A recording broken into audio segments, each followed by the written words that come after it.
শুভ সন্ধ্যা সকলকে। আমরা যারা ট্র্যাভেল নিয়ে ব্লগ বানাই তাদের একটা বড় সমস্যা হলো যে আপনি সারাক্ষণ তো ঘুরে বেড়াতে পারেন না, তাই মাঝে মাঝেই কন্টেন্টের ভীষণ অভাব জন্মায়। তখনই শুরু হয় আমার ঘ্যান ঘ্যান করা। এই ঘ্যান ঘ্যান করতে করতেই বিকেলবেলা কাজের ফাঁকে আমি আমার বোন এসেছিলাম ছাদে একটু হাঁটতে। বেশ এক পশলা বৃষ্টি হয়ে গিয়েছে, আকাশ পরিষ্কার, একদিকে সূর্য আর একদিকে চাঁদ দেখা যাচ্ছে। অপূর্ব সুন্দর লাগছিল, তাই চটপট একটা ভিডিও বানিয়ে ফেললাম। এরপর ছাদে হাঁটতে হাঁটতেই আর এক দুবার যখন ঘুরতে যাওয়া নিয়ে ঘ্যান ঘ্যান করলাম, আমার বোন বলল, এই তো চাঁদ থেকে শুরু করে সূর্য অবধি পুরোটাই তো ঘুরে ফেললি, আর কত ঘুরবি? শুনেই আমরা দুজনেই হো হো করে হেসে ফেললাম। কথাটা অবশ্য মন্দ বলেনি, সূর্য থেকে শুরু করে চাঁদ অবধি অনেকটাই দূরত্ব আপনাদেরকে ঘোরাচ্ছি কিন্তু দেখুন।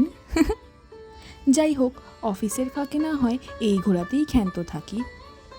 আশা করছি খুব শিগগিরই আবার কোথাও বেরিয়ে পড়ব, আর সাথে আপনাদেরও নিয়ে যাব। টাটা।